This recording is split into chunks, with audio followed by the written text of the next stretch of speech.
तर मागच्या लेक्चरमध्ये आपण मॉडर्न पिरियॉडिक लॉ पाहिला आणि मॉडर्न पिरियॉडिक टेबल बघितला. आता तोच मॉडर्न पिरियॉडिक टेबल मी तुम्हाला इथे एक्झाम हे डायग्राम बघून एक्सप्लेन करते. ठीक आहे. आता ह्या मॉडर्न पिरियॉडिक टेबलमध्ये ज्या हुब्या ज्या लाईन्स आहेत त्या किती आहेत? 18. बरोबर. तर आडव्या ज्या आहेत त्या 1 to 7 आहेत. हॉरिझॉन्टल ज्या आहेत त्या 1 to 7 आहेत. आणि ज्या हॉरिझॉन्टल लाईन्स असतात त्यांना पिरियड्स असं म्हणतात. 1 2 3 4 5 6 आणि 7 हे पिरियड्स आहेत. ज्या आडव्या लाईन आहेत त्यांना पिरियड्स म्हणतात. आणि ज्या हुब्या आहेत वर्टिकल लाईन्स त्यांना ग्रुप्स असं म्हणतात. ठीक आहे. Groups 1, group 2, group 3, group 4 in this way. How many are किती लाईन्स आहेत ते तिथे? 18 ग्रुप्स आहेत आणि 7 पिरियड्स आहेत. ठीक आहे. तर ह्या अशा हुब्या ओळी आणि आडव्या ओळी यांच्या मिळून काय तयार झाले? तिथे बॉक्स तयार झालेले आहेत. आणि ह्या प्रत्येक बॉक्समध्ये एक एक एलिमेंट प्लेस केलेला आहे. त्याच्यानंतर इथे जो तुम्हाला नंबर दिसतोय 1 देन 2 3 4 इथे हा जो 2 फक्त बॉक्स दिलेला आहे पण तिथे एलिमेंट फाइंड आउट झालं नव्हतं त्यावेळेस. कोणता एलिमेंट तिथे ठेवणार हेच तेव्हा त्याचा शोध लागलेला नव्हता. आणि हे जे नंबर्स दिसत आहेत 1 3 4 हे आहेत अणुअंक. अणुअंकानुसार त्यांची मांडणी केलेली आहे. प्रत्येक चौकटीमध्ये एक एक नंबर वाढत जातो आहे. अणुअंक एक एक नंबरनी वाढत आहेत. ठीक आहे. त्याच्यानंतर खाली 2 सिरीज आपल्याला दिसतात ज्याला लॅक्टिनाइड सिरीज आणि ॲक्टिनाइड सिरीज असं म्हणतात. आणि याच्यामध्ये हे जे 4 ब्लॉक्समध्ये हे डिवाईड केलेले आहेत एलिमेंट्स. एस ब्लॉक ज्याच्यामध्ये ग्रुप 1 आणि ग्रुप 2 येतात. त्यानंतर ग्रुप 3 पासून ग्रुप 12 पर्यंत डी ब्लॉक एलिमेंट्स म्हणतात त्याला ट्रान्झिशन एलिमेंट्स आणि मराठीमध्ये त्यांना संक्रमक मूलद्रव्य असं म्हटलं जातं जे डी ब्लॉकमध्ये येतात. आणि पी ब्लॉकमध्ये 13 पासून 18 पर्यंतचे जे ग्रुप आहेत त्यांना पी ब्लॉक एलिमेंट्समध्ये क्लासिफाईड केलेलं आहे. आणि हे जे 2 सिरीज आहेत यांना एफ ब्लॉक म्हणजे लॅक्टिनाइड आणि ॲक्टिनाइड सिरीज ज्या आहेत यांना एफ ब्लॉकमध्ये क्लासिफाईड केलं आहे. ओके. पुन्हा याच्यामध्ये एक झिगझॅग लाईन दिसते आहे. ठीक आहे. तर हे झिगझॅग लाईनच्या लेफ्ट साईडला सर्व मेटल्स असतात आणि राईट साईडला नॉन मेटल्स आहेत.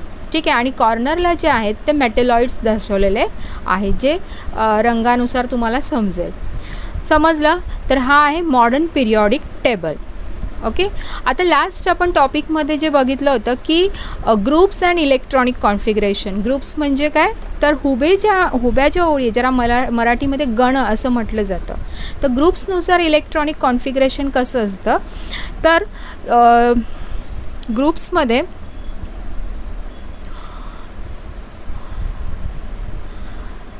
जर आपण एक्झाम्पल घेतलं elements beryllium magnesium calciums belongs to group second that is the family of alkaline earth metal. There are 2 electrons in their outer most shell.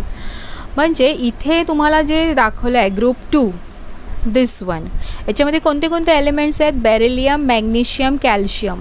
तर याची आउटर मोस्ट शेलमध्ये किती इलेक्ट्रॉन्स आहेत सांगितले त्यांनी? 2 इलेक्ट्रॉन्स असतात. आउटर मोस्ट शेल ज्याला valence shell असं म्हणतात. म्हणजे ॲटमच्या बाजूला ज्या इलेक्ट्रॉन्सच्या सेल असतात त्याची फर्स्ट शेल असते त्याच्यात 2 इलेक्ट्रॉन्स असतात. सेकंड शेल्समध्ये 8 इलेक्ट्रॉन्स असतात. त्याच्यानंतर थर्ड शेल्समध्ये सुद्धा 8 इलेक्ट्रॉन्स असतात. इन दिस वे ते डिवाईड केलेले असतात इलेक्ट्रॉन्स. तर ग्रुप 2 मधले सगळे जे एलिमेंट्स आहेत यांच्या आउटर मोस्ट शेलमध्ये किती इलेक्ट्रॉन्स असतात? 2 इलेक्ट्रॉन्स असतात. त्यानंतर similarly there are 7 electrons in the outer most shell of elements such as fluorine and chlorine. म्हणजे हा जो 17 नंबरचा ग्रुप आहे सी हियर यांच्या प्रत्येक शेलमध्ये 7 इलेक्ट्रॉन्स असतात. प्रत्येक आउटर मोस्ट शेलमध्ये 7 इलेक्ट्रॉन्स असतात. म्हणजे गण म्हणजे ग्रुपवरून आपल्याला काय आपण बघतो की हे जे ग्रुप्स आहेत ग्रुप्समध्ये जे एलिमेंट्स त्यांनी टाकलेले आहेत त्या एलिमेंट्सचे आउटर मोस्ट शेलमधले इलेक्ट्रॉनची संख्या ही सारखी असते ग्रुपनुसार आपण जर बघितलं तर. आणि इथे आता आपण बघूया periods and electronic configuration. Periods म्हणजे आडव्या ओळी. याच्यामध्ये काय फरक असतो? आडव्या ओळींमधल्या जे एलिमेंट्स आहेत त्यांच्यामध्ये काय साम्य आहे आणि काय फरक आहे ते आपण इथे पाहूया. You will find that the number of the valence electrons is different in these elements. आता याच्यामध्ये काय असतं? जे व्हॅलेन्स इलेक्ट्रॉन्स आहेत म्हणजे आपण ग्रुपमध्ये बघितलं, म्हणजे हुब्या ज्या लाईन्स आहेत त्याच्यामध्ये व्हॅलन्स इलेक्ट्रॉन्स म्हणजे काय, तर आउटर मोस्ट शेलमधले इलेक्ट्रॉन्स यांची संख्या सारखी असते, पण पिरियड्समध्ये ती संख्या सारखी नसते. हां, the number of the shell is same, म्हणजे शेल्सची जी संख्या आहे, आपण सेकंड नंबरचा जो पिरियड आहे तो बघूया. याच्यामध्ये कोणते कोणते एलिमेंट्स आहेत, lithium, beryllium, boron, carbon, nitrogen, oxygen, fluorine, neon.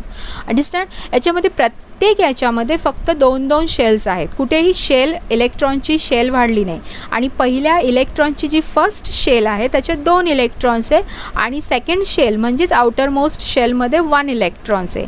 इथे फर्स्ट शेलमध्ये 2 इलेक्ट्रॉन्स आहे, सेकंड शेल म्हणजे आउटर मोस्ट शेलमध्ये 2 इलेक्ट्रॉन्स आहेत. तर अशा प्रकारे प्रत्येक याच्यात आउटर मोस्ट शेलमध्ये एक इलेक्ट्रॉन्स हा काय झाला आहे, वाढला आहे. पण इलेक्ट्रॉन्सची जी शेल्सची संख्या आहे ती 2च आहे, त्याच्या व्यतिरिक्त जास्त नाही आहे. ग्रुप्समध्ये काय होतं, तर ही संख्या जी आहे शेल्सची ही वाढत जाते, पण आउटर मोस्ट शेलमधले जे इलेक्ट्रॉन्स आहेत हे सारखेच राहतात. फक्त इलेक्ट्रॉन्सचे जे कवच आहे त्यांची संख्या वाढत जाते. तर हा फरक तुम्ही लक्षात ठेवायचा. ग्रुप्समध्ये शेल सेम असतात, फक्त इलेक्ट्रॉन्सची आउटर मोस्ट शेलमधल्या इलेक्ट्रॉन्सची संख्या वाढत जाते. जर आपण थर्ड पिरियडमध्ये बघितलं, यांच्यामध्ये सुद्धा सगळ्याच्या 3-3 शेल्स आहेत, पण आउटर मोस्ट शेलमध्ये 1, 2, 3, 4, 5, 6, 7, 8 इन दिस वे अशा प्रकारे त्यांच्यामधले इलेक्ट्रॉन्स हे काय झालेत, वाढत गेलेत.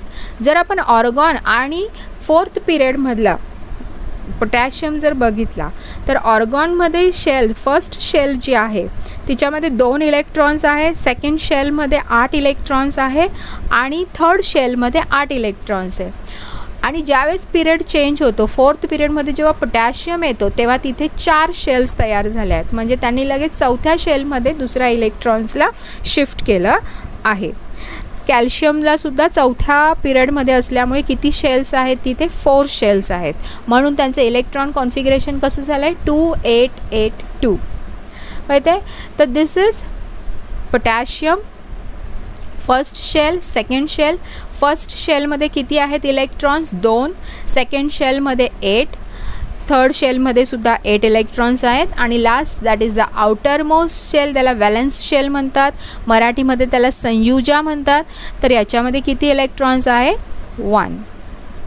अंडरस्टँड. तर जे आपण ग्रुप आणि पिरियडमध्ये एलिमेंट्सचा काय काय फरक असतात ते आपण इथे पाहिलं आहे. You will find that the number of the valence electrons म्हणजे outer most shell मधले electrons, that is called valence electrons, त्यांना valence electrons म्हणतात, is different in these elements. However, the number of the shells is the same. शेल्सचे number same आहे, but you will also find that while going from left to right within the period, atomic number increase by 1 at a time and number of valence electron also increase by 1 at a time. आपण इथे सुद्धा मी तुम्हाला सांगितलं की इथे atomic number एकनी वाढत जातो. हां, 19, 20, 21 हे जे दाखवलेत हे काय आहेत, ॲटॉमिक नंबर्स आहेत, आणि जसं जसं ॲटॉमिक नंबर वाढतो आहे तसं तसं त्यांचा एक इलेक्ट्रॉनसुद्धा काय होतो, वाढत जात आहे. समजलं modern periodic table, periods and electronic configuration, हेही झाला आपला मुद्दा. आता we can say that the elements with the same number of the shells occupied by electrons belong to the same period. 1 minute. We can say that the elements with the same number of shells occupied by electrons belong to same period. Same period म्हणजे आडव्या ज्या lines आहेत त्या या same पिरियडमधले जे elements आहेत तर त्यांच्यामधल्या ज्या शेल्स आहेत त्या सेम असतात, बरोबर. याच्यात पण 3 शेल्स आहेत, याच्यातही 3 शेल्स आहेत, याच्यातही, म्हणजे याच्यामध्ये शेल्सची जी संख्या असते ही सारखी असते. पिरियड, आडव्या ओळी ज्यांना पिरियड्स म्हटलं जातं. ठीक आहे. We can say that the elements with the same number of the shells occupied by electrons belong to same period. म्हणजे आपण असंही म्हणू शकतो की ज्यांच्या शेल्स सारख्या आहेत त्या एकाच पिरियडमधले एलिमेंट्स आहेत, एकाच आडव्या ओळी लाईनीत, ज्याला आवर्त असं म्हणतात, आडव्या ओळी, ज्याला इंग्लिशमध्ये पिरियड म्हणतो, मराठीमध्ये आवर्त म्हणतो, बरोबर. तर ज्यांचे शेल्स समान आहेत ते एलिमेंट्स सारख्याच पिरियड्समधले आहेत असं आपण म्हणू शकतो. The elements in the second period namely lithium, beryllium, boron, carbon, nitrogen, oxygen, fluorine and neon have electrons in the 2 shells. आता शेल्सची पण नावं आहेत KLMN. The first shell is called K, second is L, third is M. ठीक आहे. तर यांच्यामध्ये किती शेल्स दाखवले आहेत त्यांनी? 2 शेल्स असतात. कोणते? लिथियम, बेरिलियम, याच्यात किती शेल्स आहे? 1 आणि 2 2 शेल्स आहेत. ती फर्स्ट शेल आहे जिला आपण K म्हणतो. सेकंड ही जी शेल आहे हिला K म्हणतो. हा K वेगळा, हा K पोटॅशियमचा आहे. पण जी शेल आहे फर्स्ट, जसं इथे पण फर्स्ट शेल आहे हिला K, नंतर L, थर्ड शेलला M अशी नावं दिलेली आहेत. नंतर the elements in the third period namely sodium, magnesium, aluminium, silicon, phosphorus, S for sulfur, chlorine, argon have electrons in the 3 shells. त्यांच्यामध्ये किती शेल्स आहेत? 3 शेल्स आहेत. कोणत्या कोणत्या? K, L and M. So write down the electronic configuration of these elements and confirm. In the modern periodic table, electrons are filled in the same shell while going along a period from left to right. तर जो आपण modern periodic table बघितला त्याच्यामध्ये electrons are filled in same shell while going along a period from left to right, and at the beginning of the next period new electron shell starts filling up.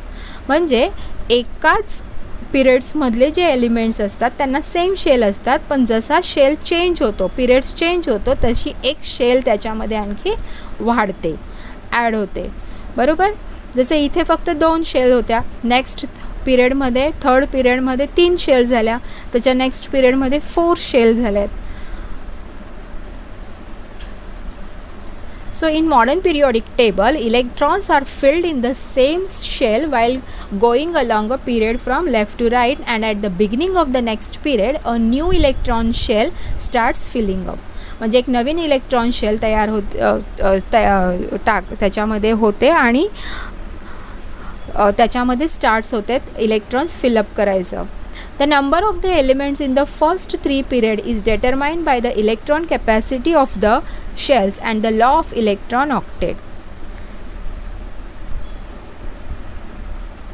आता कोणत्या कोणत्या shells आहेत आणि त्याच्यामध्ये किती किती इलेक्ट्रॉन्स असतात? तर जी फर्स्ट शेल असते त्याच्यात 2 इलेक्ट्रॉन्स असतात मॅक्सिमम. त्याच्यात नंतर Lमध्ये 8 इलेक्ट्रॉन्स असतात, Mमध्ये 18 असतात आणि Nमध्ये 32 असतात. As per the electron holding capacity of the shells, 2 elements are present in the first period and 8 elements in the second period. म्हणजे जी पहिला आवर्त आहे कवचाच्या इलेक्ट्रॉन धारकतेनुसार, as per the electron holding capacity, म्हणजे शेल्सची जी कॅपॅसिटी आहे इलेक्ट्रॉन्स होल्ड करण्याची, ती पहिल्या आवर्तात 2 मूलद्रव्य आहे आणि दुसऱ्या आवर्तात 8 मूलद्रव्य. पहिल्या आवर्तामध्ये आपण बघूया किती मूलद्रव्य आहेत इथे. फर्स्ट आवर्त म्हणजे काय? पिरियड्स, याच्यामध्ये एकच आणि हा एक असे 2 मूलद्रव्य आहेत. सेकंडमध्ये किती आहेत? 1 2 3 4 5 6 7 8 आहेत. थर्डमध्ये सुद्धा 1 2 3 4 5 6 7 8 असे 8 एलिमेंट्स आहेत. So as per the electron holding capacity of the shells, 2 elements are present in first period and 8 elements in the second period. Third period also contain only 8 elements due to the law of electron octet. There are few more factors which control the filling of electron in subsequent period which will consider in the next standard. म्हणजे याचा पुढचा जो अभ्यास आहे अजून तो तुम्ही पुढच्या इयत्तेमध्ये शिकणार आहात. The chemical reactivity of an element. Chemical reactivity म्हणजे काय? तर मूलद्रव्याची रासायनिक अभिक्रियाशीलता. केमिकल रिॲक्टिव्हिटी, अभिक्रियाशीलता. The chemical reactivity of an element is determined by the number of the valence electrons in it. म्हणजे मूलद्रव्याची रासायनिक अभिक्रियता ही कशावर डिपेंड आहे, तर त्या मूलद्रव्याच्या इलेक्ट्रॉन्स, शेवटचं जो शेल आहे त्याच्यात किती इलेक्ट्रॉन्स प्रेझेंट आहेत आणि the number of shells and the shell number of valence shell.